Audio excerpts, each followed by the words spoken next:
मातीत गाडला गेला म्हणून कधी रडला नाही. मातीत गाडला गेला म्हणून कधी रडला नाही. अंधार होता म्हणून कधी थांबला नाही. एकच स्वप्न उराशी बाळगून जगत राहिला. मला लढायचे आहे, हार मानायची नाही, हार मानायची नाही. नमस्कार मित्रमैत्रिणींनो, माझे नाव कुमारी अलमीरा मुसिंगवंडी. मी इयत्ता चौथी ब ची विद्यार्थिनी तुमच्यासमोर सादर करीत आहे एका छोट्या अध्यायाची कथा. कथेचे नाव संघर्ष जीवनाचा. संध्याकाळची वेळ होती. सोसाट्याचा वारा सुटला होता.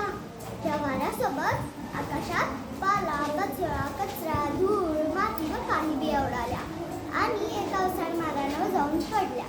त्यातील काही बिया जमिनीत इतक्या खोलवर अंधारात गाडल्या गेल्या की त्यांना कल्पना सुद्धा नव्हती की वर काय आहे. पण त्यांच्यातीलच एका बीमध्ये एक वेगळीच चलबिचल होती. तो नेहमी विचार करायचा, बाहेरचे जग कसे असेल. एके दिवशी मुसळधार पाऊस झाला. पावसाचे पाणी जमिनीत शिरू लागले. माती ओली व घट्ट होऊ लागली. हे सर्व पाहून बिया घाबरल्या. त्या म्हणू लागल्या, आता हे पाणी आपल्याला कुजवणार, आपण मरणार.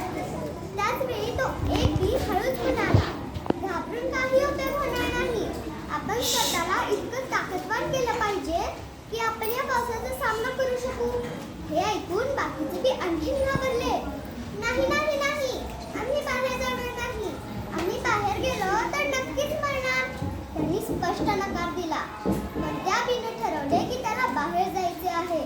त्यासाठी त्याने आपल्या आतून एक छोटासा अंकुर बाहेर काढून माती वरच्या दिशेने ढकलण्याचा प्रयत्न केला.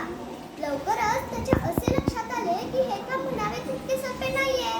त्याने पुन्हा प्रयत्न केला, पण दरवेळी तेच. मातीच्या दबावाने त्याचे नाजूक शरीर वेदनेने विवळत होते. प्रत्येक प्रयत्न त्याची हिंमत तोडत होता. असेच काही दिवस गेले. आता त्याचा आत्मविश्वास खचू लागला.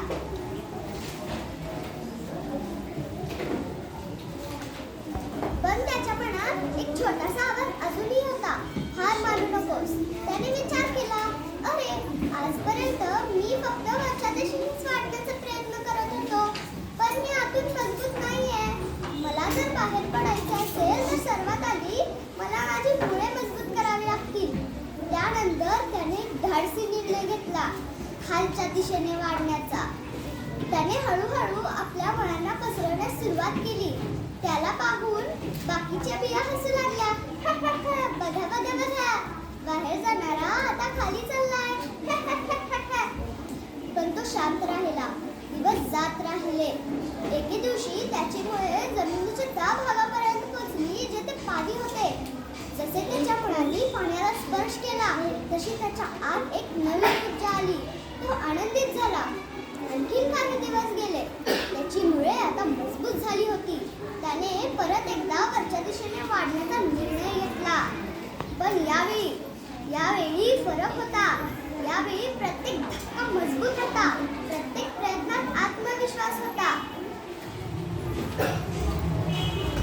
त्याने माती चिरून टाकली व तो बाहेर आला. पहिल्यांदाच त्याने आकाश पाहिले, मोकळी हवा अनुभवली. आणि त्याच वेळी पाऊस सुरू झाला. पावसाचे थेंब त्याच्या अंगावर पडू लागले. तो आनंदित झाला. दुसऱ्या बाजूला ज्या बियांनी बाहेर येण्यास नकार दिला होता त्या आतल्या आत सडून मरण पावल्या आणि त्यांचा अंत झाला. मित्रांनो, आपणही त्या बीसारखीच आहोत. आपल्या आधी स्वप्ने असतात, पण भीतीही असते. बहुतेक लोक आराम निवडतात कारण तो सोपा वाटतो. पण सत्य हे आहे की आराम आपल्याला तिथेच रोखून ठेवतो, तर संघर्ष आपल्याला पुढे घेऊन जातो. वृक्ष होण्याच्या त्या बीच्या धाडसी निर्णयाने त्याचे जीवन बदलले.